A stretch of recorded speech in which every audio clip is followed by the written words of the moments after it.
Bonjour à toutes et à tous.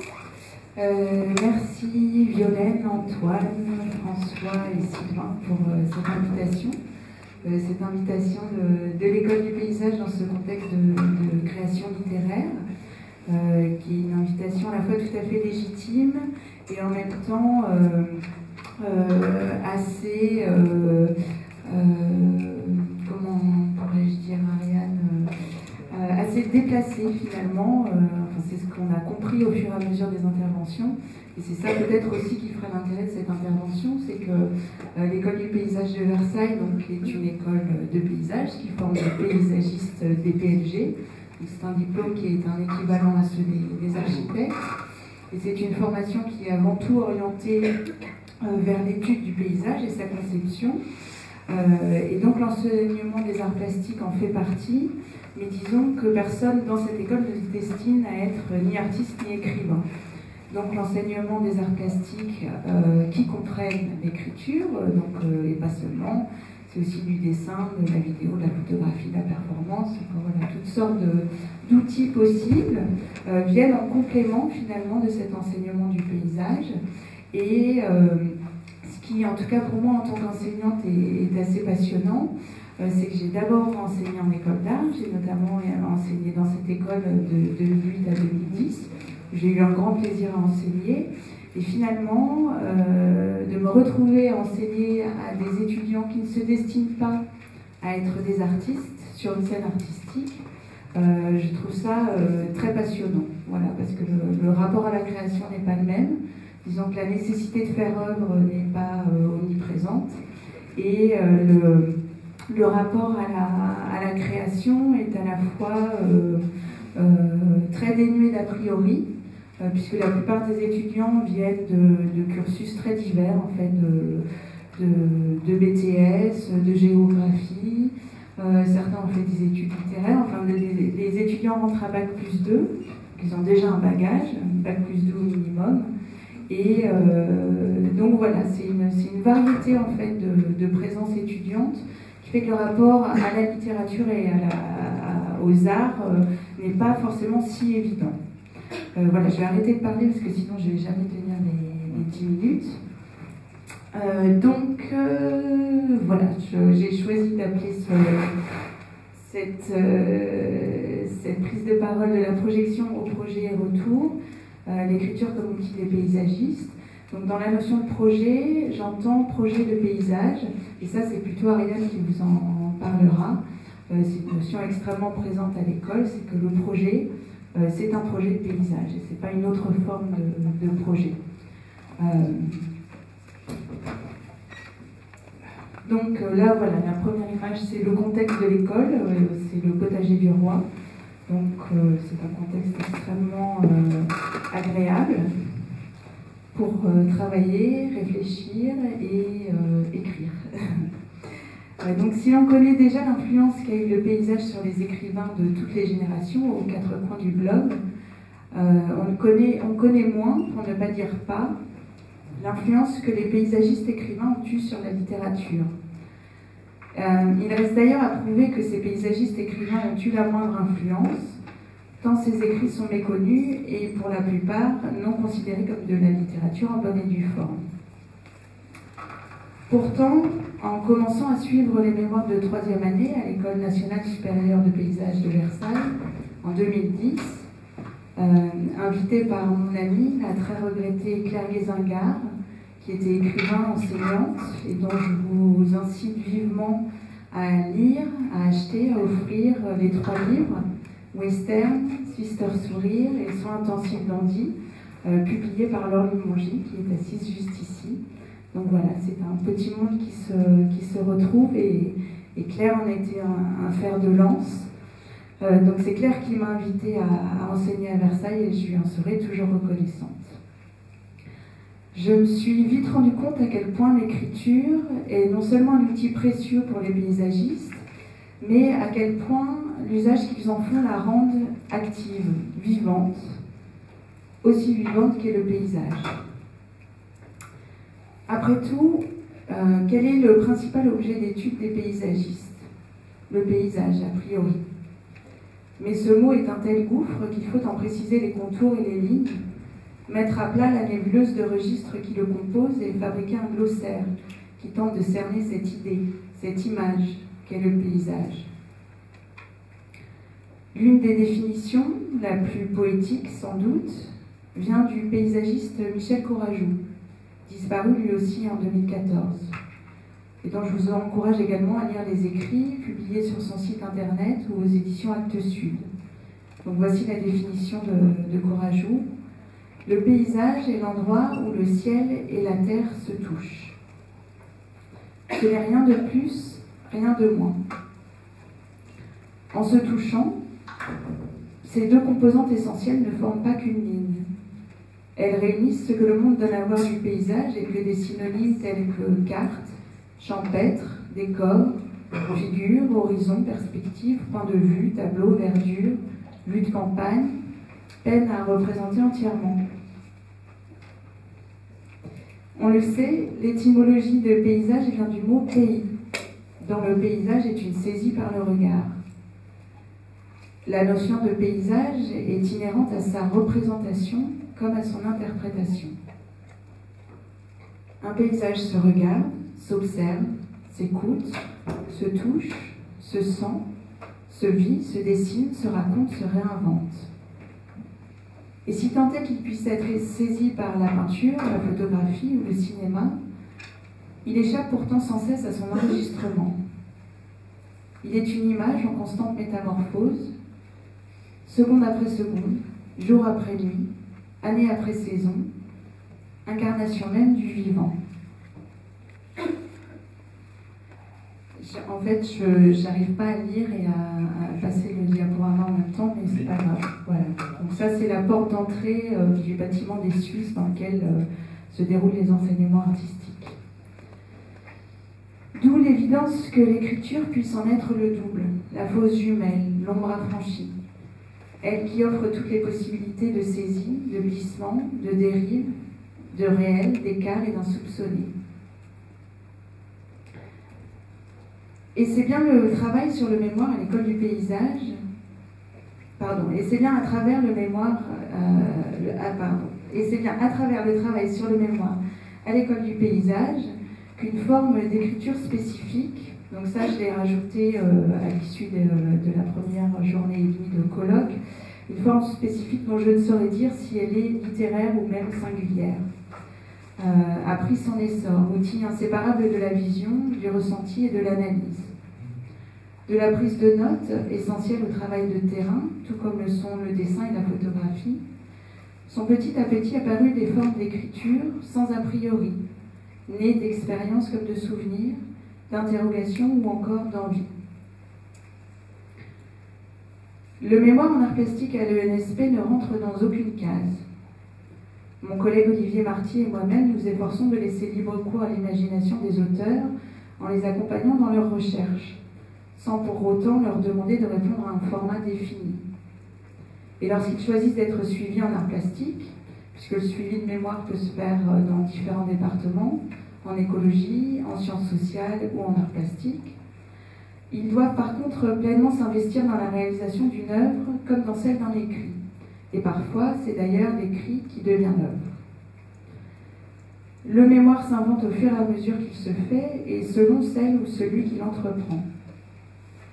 Les publications ont toutes des formes et des formats différents, qui les rendent parfois proches du livre d'artiste. Et j'ai donc procédé à une sélection de mémoires dans lesquelles l'écriture s'est révélée, non pas comme une obligation de rédaction factuelle, mais comme un outil littéraire né du paysage pour mieux le faire exister en retour par les mots.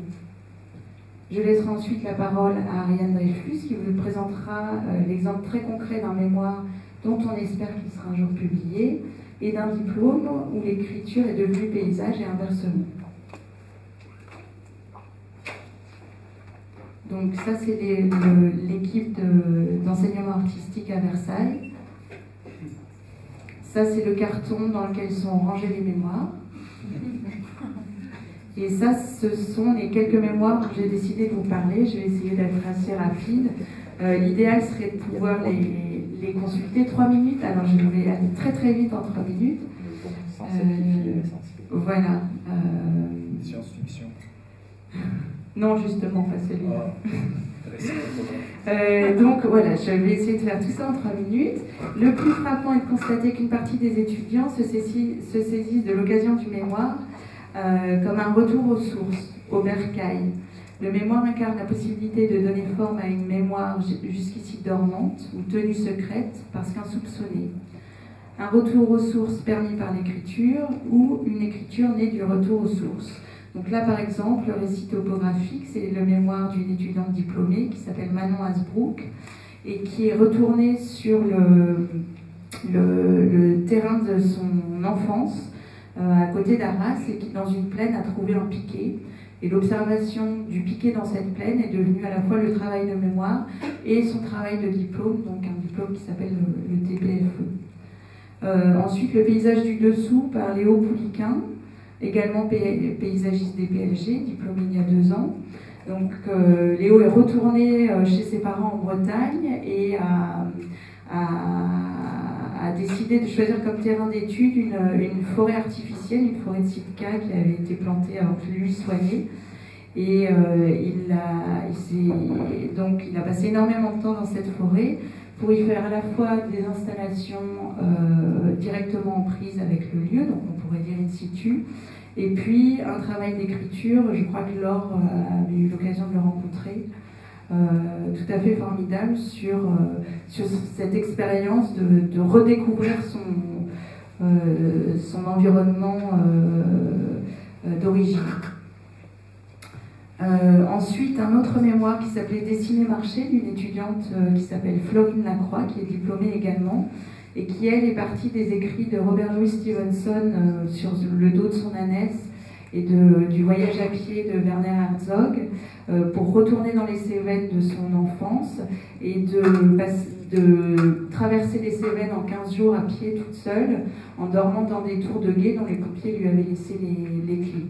Et le travail de Florine, c'était vraiment un mélange d'un travail d'écriture très formidable, de photographie et de dessin, puisqu'elle avait fabriqué tout un attirail qui lui permettait de dessiner en marchant.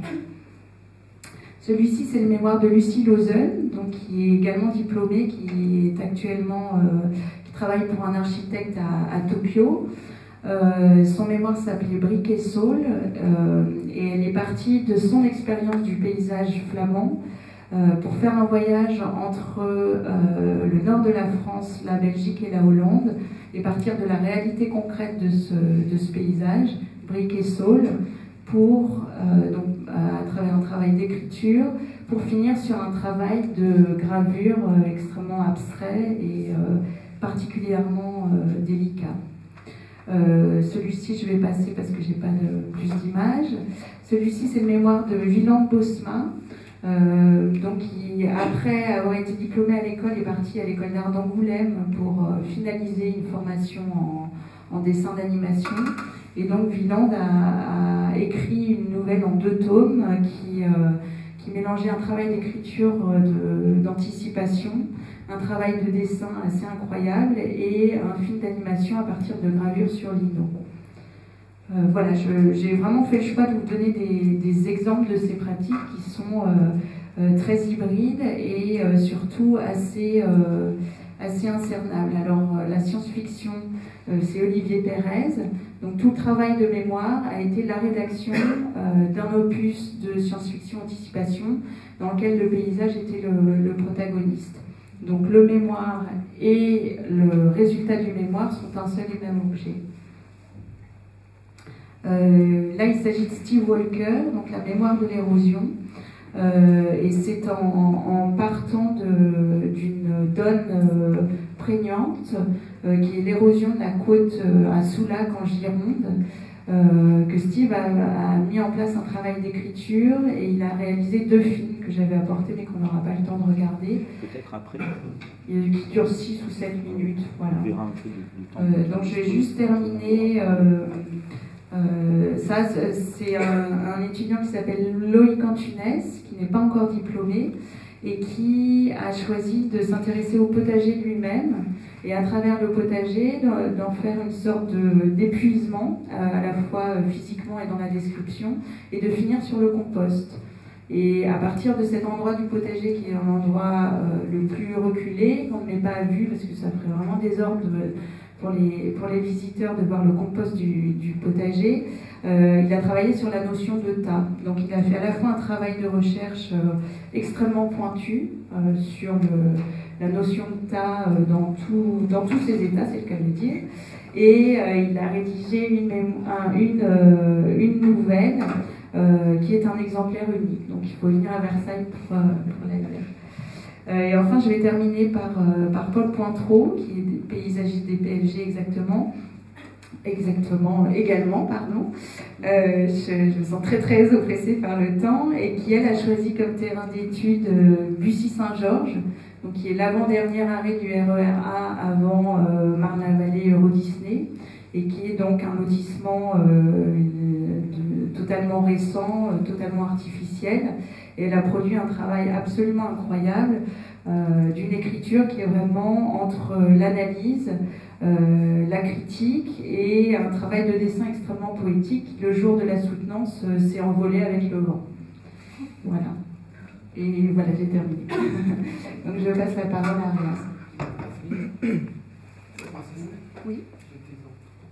Oui, alors je vais juste dire un petit mot, parce que comme je n'ai pas eu le temps d'en parler, en fait, pour le colloque, j'ai réalisé un entretien avec Marco Martella, qui est un historien des jardins et qui publie une très belle revue aux éditions du Cendre, qui s'appelle Jardin, au pluriel.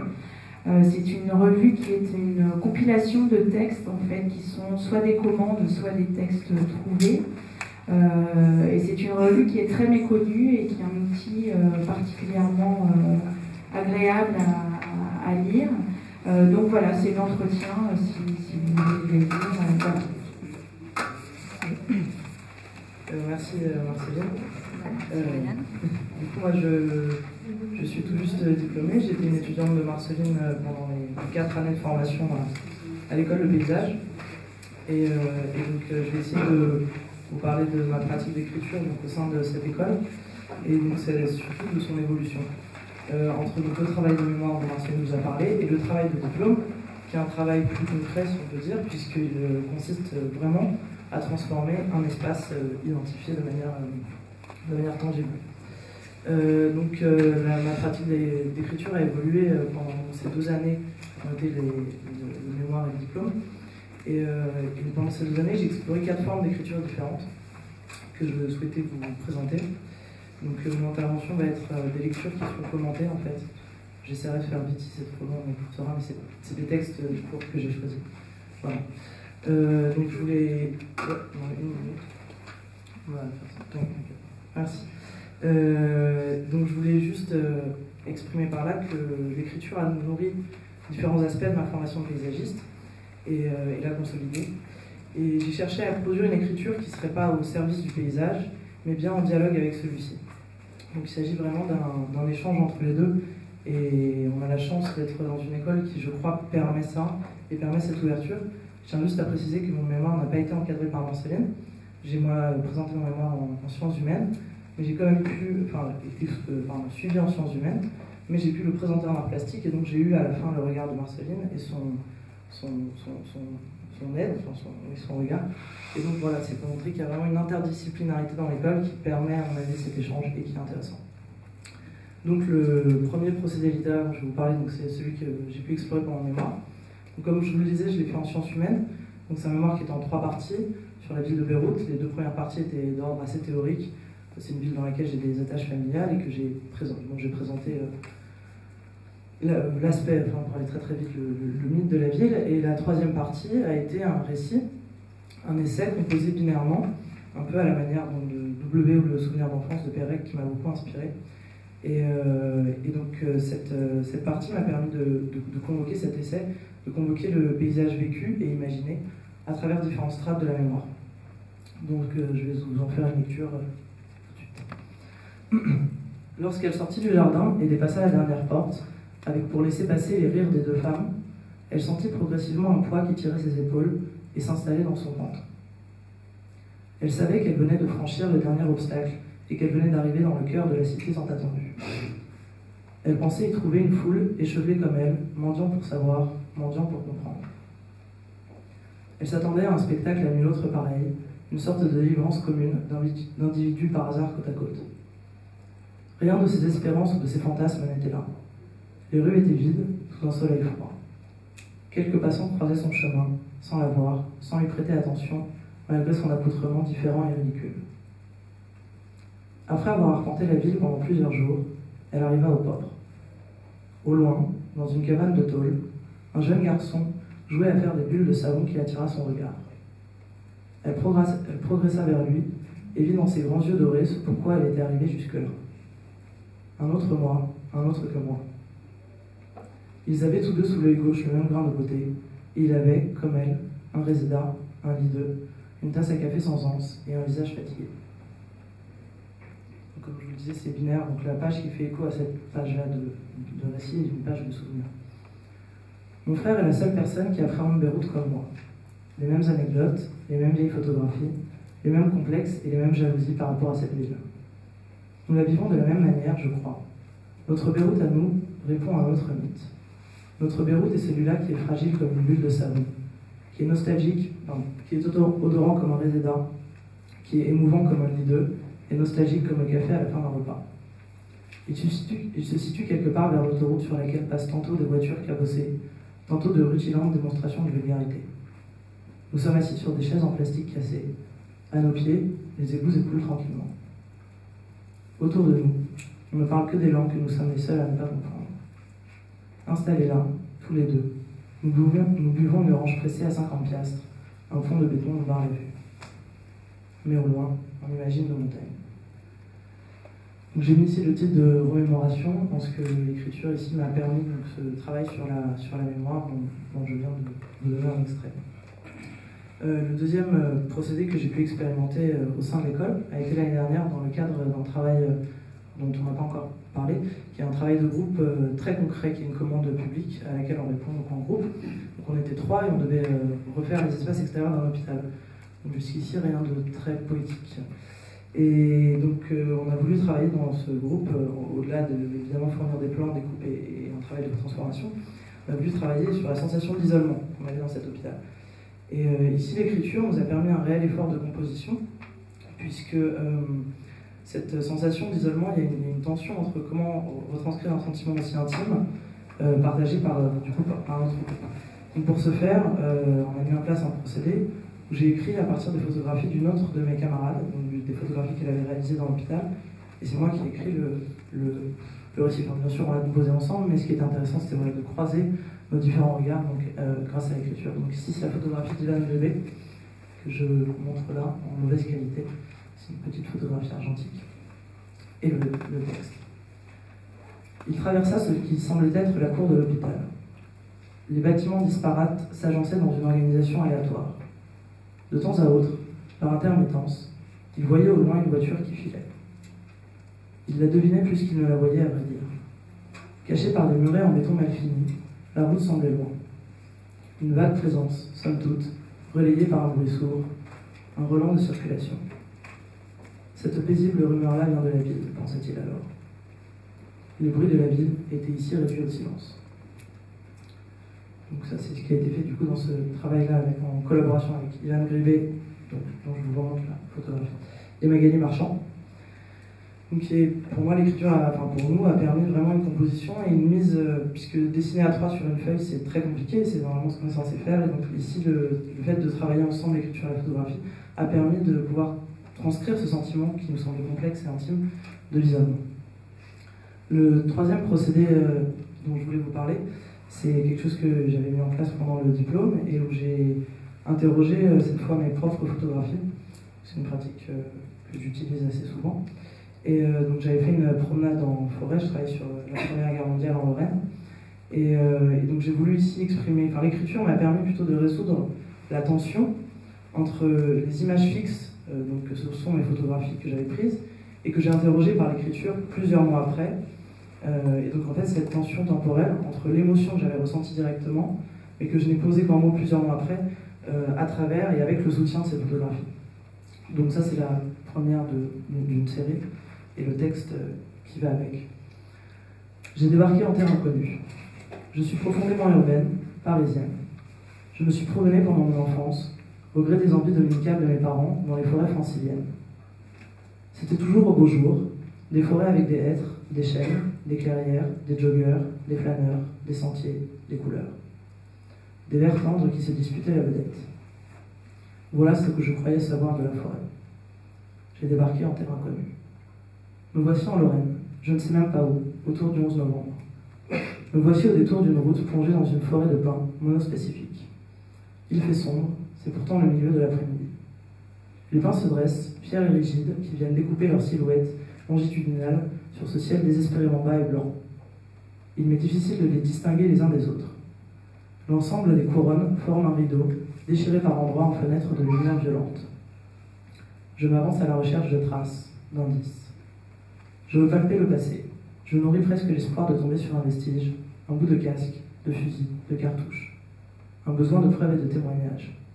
Je me rêve archéologue de cette forêt. Pourtant, la forêt n'en a pas besoin. J'ai le sentiment qu'elle s'exprime seule. Non, juste la photographie voilà, qui a fait écho, qui a permis de support à ce texte plusieurs mois après. Donc ici, voilà, l'écriture, comme je vous le disais, c'était pour résoudre cette espèce de tension. Et enfin, le dernier procédé que je voulais vous montrer, qui est peut-être le plus fertile dans la continuité de ce que disait Marceline, donc qui a été aussi un procédé que j'ai utilisé pendant mon diplôme, a été une manière d'écrire qui, en fait, excusez-moi, nous en tant que paysagistes, quand on présente nos projets, on utilise des outils classiques que sont la maquette, le plan, la coupe, et très rarement l'écriture, puisque présenter un projet par l'écriture, nous, on nous demande de la forme, de l'image, et donc c'est assez difficile finalement de retranscrire ça par écrit. Donc évidemment, comme tout le monde, j'ai aussi fait des maquettes et des plans, et cependant, il me manquait quelque chose. Et donc j'ai décidé d'écrire un texte où un personnage fictif se promène en fait dans le projet, et en fait ce récit raconte vraiment l'ensemble du projet. Donc ce texte a été lu le jour de la soutenance. Donc ces textes étaient accompagnés d'images à l'encre de Chine que j'avais faites qui retraçaient le rapport à l'ombre et à la lumière dans le projet Le Paysage. En fait, c'est écrit tout petit. Donc, je vais essayer de... Soudainement, une lumière apparut à sa gauche. À sa droite, merci. À sa droite, le taillis sous futaie restait dense, tandis que de l'autre côté, ne subsistaient que les plus beaux sujets de pin, rectilignes, hauts, dégagés, avec une couronne suffisamment relevée pour que la lumière apparaisse et perturbe sa rétine. Ses membres semblent toujours comprimés, mais le champ de vision s'est ouvert vers une lumière nouvelle et disponible. Donc, voilà l'image qui permettait d'exprimer, à mon avis, qui permettait d'exprimer ce texte. Donc tout ça pour vous dire, ces 4 exemples que j'ai présentés, et aussi liés évidemment aux exemples de mémoire que Marceline a présentés, c'est parce qu'il me semble très important de sortir peut-être la création littéraire ou la production littéraire, ou je ne sais pas comment il faut l'appeler, mais aussi de son cadre qui sert pour elle-même, on peut dire, puisque comme disait Marceline, à l'école de paysage, il n'y a pas de dessin de faire une œuvre, puisqu'on travaille toujours en vue d'un public, d'un usage finalement très concret. Et l'écriture, en tant que pour moi c'est une représentation sans illustration, en fait a une force par rapport aux autres matériaux qui sont à notre disposition en tant que paysagiste, puisqu'elle permet de représenter sans enfermer dans une forme, même si bien sûr nous avons besoin de donner à voir cette forme, ces couleurs, qu'on met en place ces ambiances. L'écriture permet de convoquer un imaginaire, ça c'est pas que je vais l'apprendre, mais pour nous c'est très important de pouvoir l'explorer et de réaliser vraiment ce croisement entre paysage et écriture, et que l'écriture devienne vraiment en dialogue avec le paysage pour pouvoir à la fois créer du paysage, mais aussi que le paysage puisse donner à créer de l'écriture. Voilà, je vous remercie.